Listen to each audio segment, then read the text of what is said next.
জাতীয় নাগরিক পার্টির শীর্ষ পর্যায়ে কয়েকজনের পদত্যাগকে দলের জন্য বড় কোনো সংকট হিসেবে দেখছেন না দলটির সদস্য সচিব আক্তার হোসেন।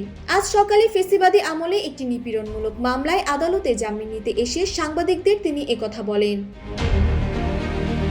আক্তার হোসেন বলেন, দলের কতিপয় নেতার পদত্যাগে এনসিপির সাংগঠনিক কার্যক্রমে কোনো প্রভাব পড়বে না। একটি রাজনৈতিক দলে মতপার্থক্য থাকতে পারে, কিন্তু মূল লক্ষ্য অর্জনে আমরা ঐক্যবদ্ধ।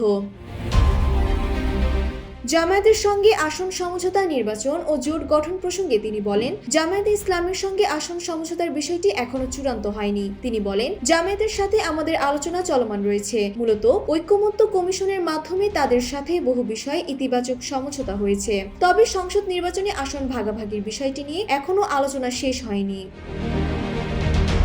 ডক্টর তাসনিম জারা এবং তাসনুবা জাবির সহ বেশ কয়েকজন কেন্দ্রীয় নেতা দল থেকে পদত্যাগ করেছেন। পদত্যাগকারী নেতাদের অভিযোগ, আদর্শিক জায়গা থেকে তারা জামায়াতের সঙ্গে এই জোট বা সমঝোতা মেনে নিতে পারছে না। নির্বাচনের আগে এনসিপির মতো একটি উদীয়মান দলে এমন অভ্যন্তরীণ বিবাদ ও সিনিয়র নেতাদের পদত্যাগ দলটির জনসমর্থন ও নির্বাচনী কৌশলে চ্যালেঞ্জ তৈরি করতে পারে। তবে আক্তার হোসেন জানায়, আলোচনার মাধ্যমে সব ভুল বোঝাবুঝি অবসান ঘটবে।